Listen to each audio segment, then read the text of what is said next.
Dobrý den, já si dneska budu povídat s Vítem Pivoňkou, absolventem a ambasadorem EduEffective. Vít má navíc ještě ke všemu svoji vlastní firmu, která se zaměřuje na systémové instalace. Vítku, dobrý den. Dobrý den. My tady tak nějak dneska probereme jednak váš příběh a jednak váš vztah k EduEffective a vůbec k online vzdělávání jako takovému. A já bych možná začal, Vítku, v těch prvopočátcích vašeho podnikání. Jaký byl vlastně ten příběh a možná i důvod toho, že jste se rozhodl vkročit do vlastního? Ten příběh byl asi podobný jako u spousty podnikatelů. Nelíbilo se mi v korporátu. Přemýšlel jsem, jak z toho ven. Navíc se stala situace, že jsem potřeboval měnit zaměstnání, takže jsem se na to rychle začal připravovat. Založil jsem si, vlastně to nebyla ještě firma, bylo to živnostenský list, prostě klasicky podnikání a zkusil jsem to. Zkusil jsem to, nicméně našel jsem si stejně práci v korporátu a začal jsem to dělat při zaměstnání. No a co byly vlastně třeba nějaké milníky ve chvíli, kdy se ta firma asi pravděpodobně nějakým způsobem rozrůstala, tak co se vlastně dělo? V podstatě takový ten velký impuls, který přišel k tomu, abych změnil tu firmu na SROčko, bylo v podstatě rozšířit si trošičku víc možností, být trošku svobodnější v tom, co dělám, mít možnost zaměstnávat nějaký lidi nebo dávat práci nějakým partnerům, freelancerům a podobně, takže trošičku být svobodnější spíš než ten živnostník. A byl jste svobodnější? Byl jsem, určitě jsem. Je to jednodušší trošičku v tom, že můžu spolupracovat s dalšíma lidma. Co byly třeba v těch prvopočátcích opět? Jaké výzvy, které jste musel řešit? Jde mi o to, musíte se jakožto nová firma nějakým způsobem uchytit na trhu. Tak jak vám to šlo? Uchytit se na trhu, to si myslím, že není až takový problém. Myslím si, že větší problém jsem měl s tou byrokracií, která přišla. Aha. Ta byla trošičku náročnější, než jsem možná čekal a doufal.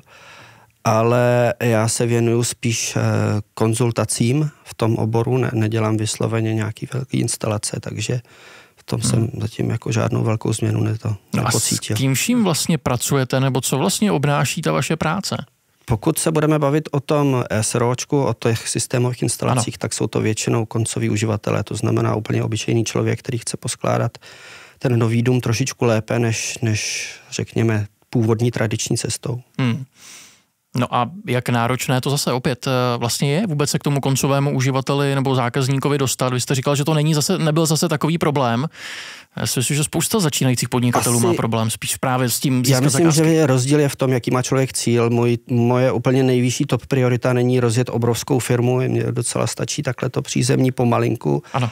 A protože k tomu všemu ještě stále se věnuju korporátní práci a ještě jsem rozjel nějakou neziskovku do toho teda vzdělávání, takže určitě není můj cíl rozjet tu firmu nějak ve velkým a tedy nemám problém s tím vyhledávat si nějaký velké množství zákazníků. Další možností, jak je získávat, je samozřejmě prostě tlačit trošičku víc na pilu, určitě by to šlo. Takže já jsem neměl ten problém. Pardon, co to znamená tlačit víc na pilu? Tak určitě by šli dělat marketingový větší nějaké akce, určitě by šlo se víc propagovat, více prosadit. Já působím poměrně komorně, to znamená, jsem členem i nějaké asociace a v podstatě už to členství mě propojí s nějakou určitou skupinou lidí. Když bych chtěl trošičku víc do toho jít, jak jsem říkal, trošku víc tlačit na pilu, tak jde určitě o to oslovovat ty klienty napřímo a možná mimo tu soukromou sféru jít trošičku víc do takových těch větších společností, jako jsou developeři a stavitelé jako takový. Myslíte si, že je důležité třeba na začátku si skutečně definovat, jestli chci tu firmu mít velkou, nebo chci mít zkrátka dobře pěknou firmičku, která mě zajistí, která mi nějakým způsobem bude přinášet živobytí a vlastně zábavu? Určitě. Jo, je to tak, to samozřejmě, pokud nemáte žádný cíl, tak nevíte, kam máte jít a kudy máte jít, takže jako když se plánuje jakákoliv cesta, potřebujete vědět, kam se chcete dostat. No a vy jste zvolil tu cestu spíš té menší firmy, jestli to chápu správně. Proč? Je to čas a pohodlí.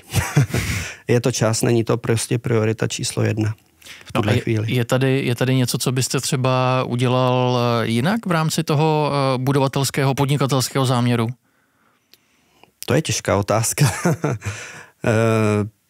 Možná, a teď jsem možná na takový tom rozcestí, kde ještě nemám přesně tu cestu vybranou, tak je rozhodnout se asi pro trošku méně aktivit a jít do nich trošičku víc poctivěji nebo víc času jim věnovat. Těch aktivit v tuhle chvíli jsem rozjel hodně a to je možná úplně nesprávná cesta.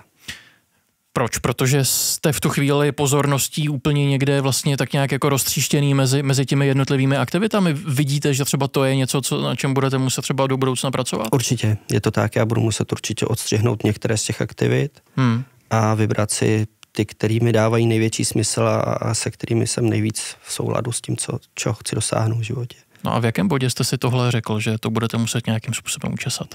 No, asi to bude dost osobní, ale bylo to v době, kdy mi zemřela maminka, kdy se v člověku prostě obrací spoustu věcí a přemýšlí trošičku víc nad životem.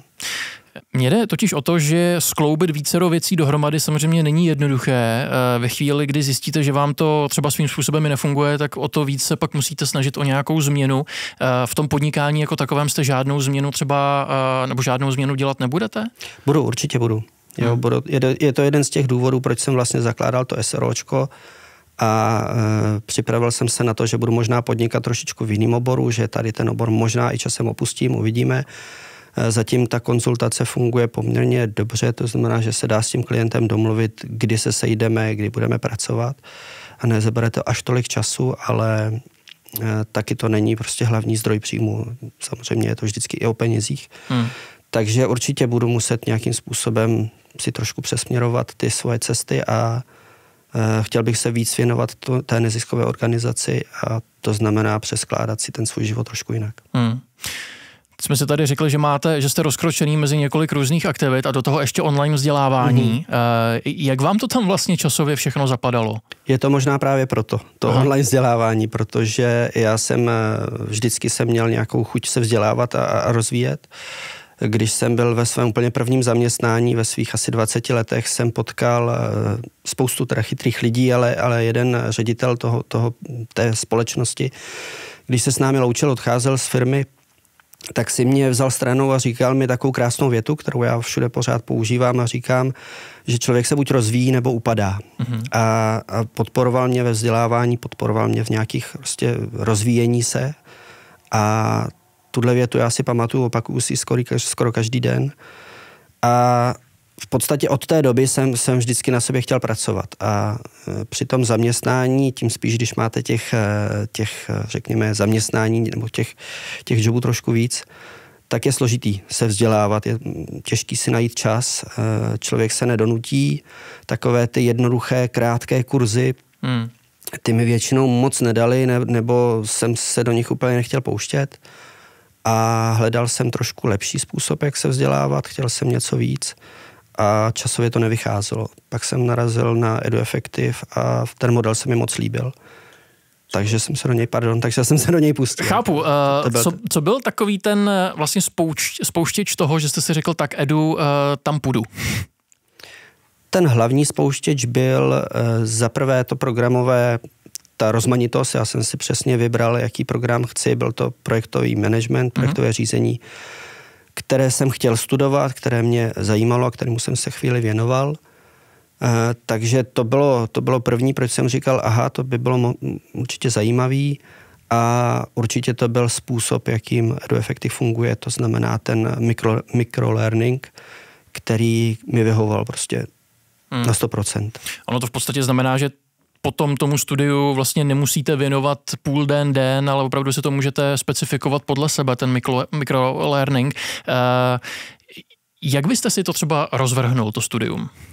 Já jsem se snažil ze začátku určitě opravdu pravidelně každý den k tomu alespoň jednou teda si sednout, ideálně 2krát. Přišlo ale období, kdy té práce bylo hodně a kdy jsem opravdu vynechával, až jsem chvíli jako znejistil, jestli to vůbec zvládnu. Ale jo, potom jsem se do toho zase pustil, zakousnul jsem se a udělal jsem to včas. Takže kdybych já měl někomu doporučit, určitě snažte se jako ten jeden kurz denně udělat. Je to prostě výhoda nastřádat si ty kurzy dopředu.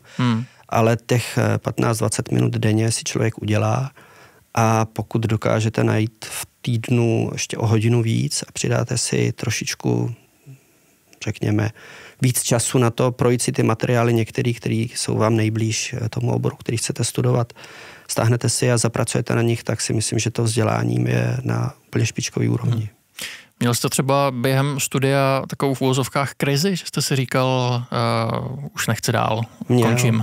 Měl, bylo to dvakrát. Jeden byl v podstatě, když jsem vynechal na poměrně dlouhou dobu, opravdu několik dnů, a chtěl jsem se znova dostat do toho režimu, on se to strašně špatně potom samozřejmě jakoby do toho dostává, takže sice když si spočítáte ten čas, který byste měl asi nějakým způsobem dodržet, tak vám to vychází, ale na té vizualizace a v té hlavě to prostě neutíká, takže to byl první moment, kdy jsem cítil, že možná jsem pozadu, spíš teda termínově, a druhý moment byl, narazil jsem na kurz, který mi prostě vůbec neseděl. Bylo to v podstatě něco, co znám z praxe, je mi to blízký, nepotřebuju to tolik a přesto jsem to potřeboval odstudovat. Tak to byla taková druhá menší krize, ale... Což mě vlastně vede k tomu, jak vám třeba vyhovovaly ty kurzy jako takové. Teď se ptám spíš na tu strukturu, řekněme, a vůbec na třeba výkon těch lektorů.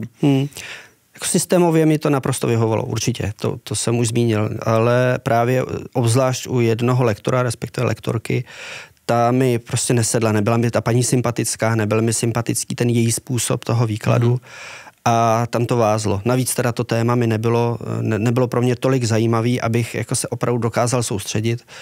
To byla taková trochu krize, tohle to přečkat, ale myslím si, že i když jdete na schůzku, ne vždycky si s tím protějškem sednete a taky to zvládnete, takže nebylo to nic, co by mě odradilo. No a zase z druhé strany bavíme se tady o tom microlearningu jako takovém. Je tady třeba ještě něco, co vás, dejme tomu, nadchlo, nebo z čeho jste měl radost, prostě, když jste to studium procházel? Určitě jsem měl radost z toho, když jsem poprvé mohl použít něco v praxi. To samozřejmě člověka potěší, když si řekne, aha, tohle jsem třeba nevěděl, doteďka dělal jsem to špatně, nebo dělal jsem to jinak, mohl jsem to dělat lépe už dávno. Takže z toho jsem měl velkou radost a pak určitě jsem měl radost z toho, když se tam probíralo něco, co jsem znal, uměl a tvářil jsem se před tím monitorem jako king, že tohle já už přece taky umím. Vy jste vlastně v tomhletom směru zajímavý úkaz v dobrém, v tom smyslu, že tím, že podnikáte, tak můžete v podstatě ty věci, které se učíte, tak nějak vlastně i hned implementovat. Myslíte, že skutečně těch situací, kdy člověk implementuje věci, které se naučil v tom programu, u vás třeba v tom projektovém řízení, takže jich je dostatek, že se to zkrátka dobře vyplatí? Já si myslím, že samozřejmě záleží na tom oboru a na tom, co člověk čemu se věnuje. V mém případě to bylo 100%, ten kurz se mi 100% vyplatil, protože jsem si vybral prostě projektové řízení, se kterým se jako člověk setká v podstatě každý den. Málo kdo si to uvědomuje, ale v podstatě projektem můžeme nazvat cokoliv. Když byste si chtěl vyměnit doma kuchyňskou linku, dá se to považovat za projekt, dá se použít spousta těch nástrojů, který jsem se učil i v tom kurzu.